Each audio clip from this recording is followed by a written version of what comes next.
और जो YouTube पर जुड़ रहे हैं आप सभी चैनल को सब्सक्राइब कर लें और शेयर जरूर करें। एक पंडित जी थे, वो नहाने गए सवेरे सवेरे। पहले तालाबों में नहाते थे लोग, उनके यहाँ तालाब था। तभी वहीं पर तालाब में एक धोबी था, कपड़े धुल रहा था। राजा का धोबी है, तो राजा का धोबी तो थोड़ा रहेगा ना घमंड। भाई मैं राजा का, प्रधानमंत्री का ड्राइवर प्रधानमंत्री से ज्यादा घमंड में रहता है। मैं प्रधानमंत्री का ड्राइवर हूं भाई। गुरु तो गुड़, चेला शक्कर हो गया। हाँ, गुरु तो गुड़ रहा, चेला शक्कर हो गया। ऐसे ही है। धोबी भाई साहब धुल रहे थे कपड़ा, पंडित जी आए। पंडित जी बड़े भक्त थे, भगवान के उपासक थे।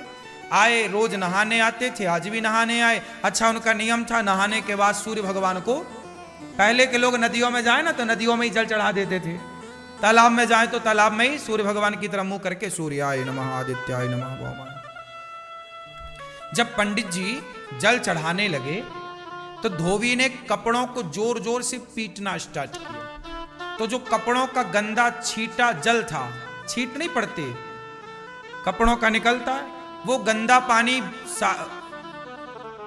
पंडित जी की अंजलि में जाके गिरा, हाथ में, और उसी से वो सूर्य भगवान को अर्घ दे रहे हैं। तो सूर्य अर्घ में उस जल में वो कपड़ों का धौमन गिर रहा था, गंदा पानी। जबकि धोबी को चाहिए ये था कि जब कोई जल चढ़ा रहा है तो जरा 1 मिनट के लिए भैया रोक लो कि जल पूरा हो जाए। पंडित जी तो जल चढ़ाते रहे, पंडित जी भी ना रुके, वो अपना जल चढ़ाते रहे। सूर्याय नमः आदित्य, पानी गंदा पड़ता रहा। ये दृश्य भगवान ने देखा। भगवान नारायण लेटे लेटे देख रहे हैं, अरे बड़ा गलत कर रहा। सुदर्शन को आदेश दिया, सुदर्शन जाओ जाओ धोबी का सिर काट के लाओ। सुदर्शन चले धोबी का सिर काटने। जब तक सुदर्शन भगवान पहुंचे तब तक पंडित जी की पूजा हो गई पूरी। और जो पूजा पूरी हुई, पंडित जी ने बोला, क्यों रे नालायक, मैं पूजा कर रहा था, तुझे दिखाई नहीं पड़ रहा? 2 मिनट रुक नहीं सकता? गंदा पानी डाल रहा। अब पंडित जी जो लड़ाई शुरू की है। धोबी बोला, मैं कम हूं क्या, मैं क्यों काम रोकूं? तुम दूर नहीं जा सकते उस वाले घाट में, तुम्हें भी यहीं आना था। अब सुदर्शन भगवान को आदेश क्या मिला था? भगवान ने क्या बोला? सुदर्शन से जाओ धोबी का सिर काट के आओ। अब सुदर्शन जी आए तो वहां तो लड़ाई चल रही थी पंडित जी में और धोबी में। सुदर्शन घबराए कि भगवान ने कहा है कि धोबी का सिर काटना है, इन दोनों में धोबी कौन है ये कंफर्म नहीं हो रहा। सुदर्शन वापस चले गए। भगवान ने पूछा, हो गया सिर काटने का काम? अरे प्रभु ये तो बताओ कि उन दोनों में धोबी कौन है? धोबी तुम्हें नहीं पता? अरे बोले दोनों वो लड़ रहे थे। अब दोनों जब लड़ रहे, दोनों का स्वभाव एक सा है, तो कैसे पहचाना जाए? आप भी तो धोबी की तरह हो गए। यदि धोबी गलत था तो पंडित जी आप भी तो उससे लड़के उसकी तरह हो गए। अब उसमें और आप में अंतर क्या रहा? तो सुदर्शन भगवान बोले, वहां तो 2 धोबी हैं, किसे काटना है बताओ? सुदर्शन भगवान से भगवान ने कहा, तुम वापस आओ, किसी को मत काटो। क्या मतलब हुआ इसका? क्या सीखा आपने इस कथा से? जब जवाब आप स्वयं देते हैं तो भगवान चुप हो जाते हैं कि जवाब तो आपने दे दिया। पंडित जी ने जवाब ना दिया होता उस धोबी को तो भगवान जवाब देते कि नहीं? इसलिए कोई आपको गाली दे, आपको अपमानित करे, आप तो सॉरी कान पकड़ लो, भैया आप सही हम गलत।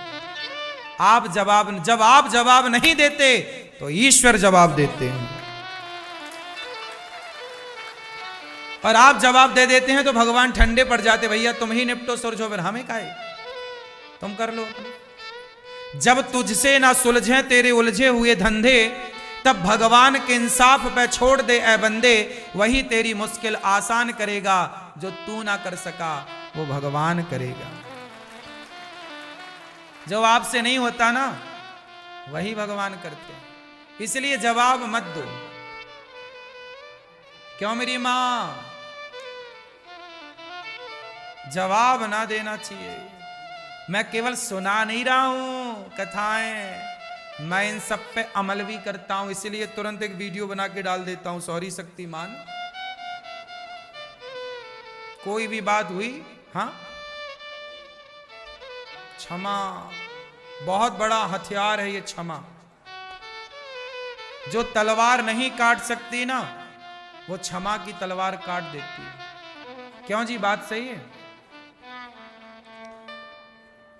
दुशासन ने द्रौपदी से क्षमा मांग ली होती, दुर्योधन ने द्रौपदी से क्षमा मांग ली होती कि मैंने तेरे कपड़े उतारे द्रौपदी, गलती हो गई, क्षमा। एक क्षमा मांग ली होती दुर्योधन ने, तो क्या महाभारत होता? बच जाते ना लाखों लोग कटने से। हाँ, ये जो क्षमा की तलवार है ना मेरी मां, ये लोहे की तलवार से ज्यादा शक्तिशाली है या नहीं? कितने लोग मानते हैं इस बात को कि ये सॉरी की तलवार, क्षमा की तलवार बहुत सारी तलवारों को उठने से रोक देती है। हाँ या ना? समझ लेना मेरी मां। इसलिए झगड़ा होगा ही नहीं यदि आप मेरी बात मानो तो। कोई झगड़ा नहीं, छुट्टी। तो पति को रोज एक सॉरी बोलो, पत्नी को रोज एक सॉरी बोलो, और सास को 2 बोल दिया करो, बड़ी है ना। पिताजी को 1 बोलो, ससुर को 1 बोलो, पति को 1 बोलो, पत्नी को 1, पर सास को, और सासू मैया आप भी बहू को 3 सॉरी बोला करो। एक इसलिए कि तेरे बाप ने तेरी जैसे पैदा कर दी, सॉरी। एक मेरे बेटे का मैंने तेरे से ब्याह कर दिया, सॉरी। और एक तू मेरे ऊपर चढ़ाई कर रही, इसके लिए सॉरी। हाँ। तो सास बहू को कितनी सॉरी बोले? 3।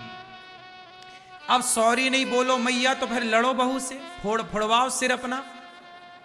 वो तो जवान है, बलवान, एक मारेगी तुम्हारे दांत टूट जाएंगे 3-4। या तोड़वाओ अपने दांत। बहू से नहीं लड़ना चाहिए, बहू बलवान है, अभी उसका समय है। अभी बहू का क्या है? जवानी है, समय है, रुतबा है। जब ये खुद बूढ़ी होगी तब अक्कल आएगी इसे। जवानी अंधी होती है, मैंने सुना है। ये बात सही है कि गलत है? क्या होती है जवानी? क्या होती है? क्यों भैया, जवानी क्या होती है? हाँ, इसलिए अंधी जवानी में उन्हें दिखता ही नहीं कि मां भगवान होती है, पिता भगवान होता है। काश वो आंखों की पट्टी हटती तो माता पिता में भगवान नजर आते, फिर भला कोई जवान बच्चा, बहू या बेटा अपने बूढ़े माँ बाप का सम्मान क्यों ना करता, अपमान क्यों करता? अंधा है इसलिए तो बाप में भगवान नजर नहीं आया। जवानी है ना साहब, खून गर्म है, अंधी है। इसलिए सास को कहती है बुढ़िया ज्यादा बोल मत, क्योंकि ये बहू नहीं बोल रही है, ये उसका समय बोल रहा है। लेकिन समय अर्जुन का था कि वो महाभारत जीत गए, लेकिन वही अर्जुन का जब समय बिगड़ा तो जंगल के भीलों से हार गए थे। बोलो हाँ, अर्जुन किसको हराए? महाभारत में सबको हराए। अर्जुन बड़े धनुर्धर हैं, बोलो हाँ, लेकिन वो बड़े धनुर्धर अर्जुन, महाभारत को जीतने वाले अर्जुन, जब समय बिगड़ा तो जंगल के भीलों से हारे थे कि नहीं? जब द्वारिका से भगवान कृष्ण की पत्नियों को लेकर आ रहे थे तो रास्ते में जंगल के भील मिल गए और युद्ध हुआ, हार गए, टिक ना पाए अर्जुन, भागना पड़ा, छीन ली भगवान की पत्नियों को। हाँ, अर्जुन का अभिमान मिटाने के लिए भगवान ही कोल भील बन के आए थे, ताकि घमंड में अर्जुन ना रहे। हम जीते हैं इसका मतलब हम नहीं जीते भाई, समय ने जिताया है, और हम हारे हैं तो हम नहीं हारे। आप कुछ भी नहीं हैं, आप कुछ भी नहीं हैं, समय आपको सब कुछ बनाता है। समय अच्छा है तो लोग आपके पांव धोते हैं, पांव पे गिरते हैं, और समय बिगड़ जाए तो लोग लात मारते हैं। क्यों? आपका समय अच्छा है तो लोग आपकी तारीफ करते हैं। आप में कोई अवगुण है भी तो लोग उस अवगुण को नहीं देखते, क्योंकि आपका समय है। और जब समय बिगड़ता है तो लोग अच्छाई नहीं देखते, फिर केवल हाँ समय समय पर होता है समय समय की बात। राम जन्म का दिन बड़ा, कृष्ण जन्म की रात। ये बहुओं का जो टाइम चल रहा है ना, सास पे अत्याचार कुछ बहुएं कर रही हैं, ये इनका टाइम चल रहा है। इसलिए सासू माँ रही मन चुप हो बैठिए, सासू माँ तुम चुपचाप बैठो, रही मन चुप हो बैठिए, देख दिनन के फेर। सब तो लिखा तुम्हारे ऋषि मुनियों ने। जब समय अनुकूल ना हो तो चुपचाप होके दुबक के बैठ जाओ। बहू बोलती रह, तेरा टाइम है रे बोल, तेरी आएगी तब तुझे, तब तक के लिए मैं चुप हूं। तालाब खाली होता है ना तो मछलियों को चींटियां खा जाती हैं। तालाब खाली होता है तो मछलियों को, अभी चींटियों का समय है। और समय किसका? गर्मी है, चींटियों के दिन चल रहे हैं। गर्मी में हर जगह चींटी, मछलियों को खा गई, तालाब सूखा। जब बारिश आएगी तालाब भरेगा तो चींटी महारानी कहां भागोगी, मछली पुक पुक कैसे करके खाएगी। कभी चींटियों का समय होता है तो मछलियों को खा जाती हैं, जब समय मछलियों का आता है तो मछलियां चींटियों को खा जाती हैं। यही प्रकृति है। समय आपका होता है आप किसी को निगल जाते हो, जब समय उसका होता है वो आपको निगल जाता है। वही है, बड़ी मछली छोटी मछली को गप्प कर लेती है, हाँ या ना। आज बहू का समय बढ़िया चल रहा है, पति उसके कब्जे में है, तुम बूढ़ी हो गई हो। और लेकिन बूढ़ी बूढ़ी अम्मा भी कम नहीं रखती। हाँ मैं बूढ़ी हुई तो क्या हुआ, हाँ, ये भी डराए रहती है बहुओं को। हाँ कई बहुएं तो पानी मांगने लगती हैं सास के सामने। सासें भी बहुत बोलती हैं, लेकिन खाए बिना रह जाएंगी, एकादशी कर लेंगी, पर बोले बिना नहीं।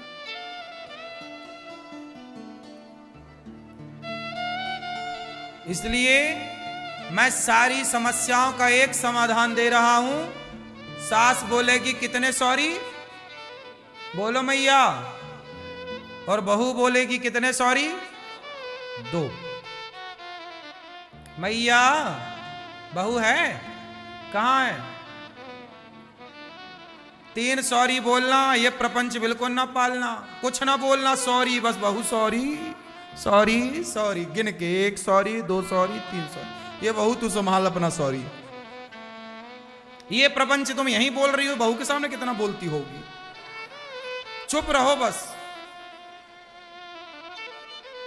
कुछ भी ना बोलो। कुछ भी ना बोलने के बड़े फायदे हैं। और जो YouTube पर जुड़ रहे हैं आप सभी चैनल को सब्सक्राइब कर लें और शेयर जरूर करें।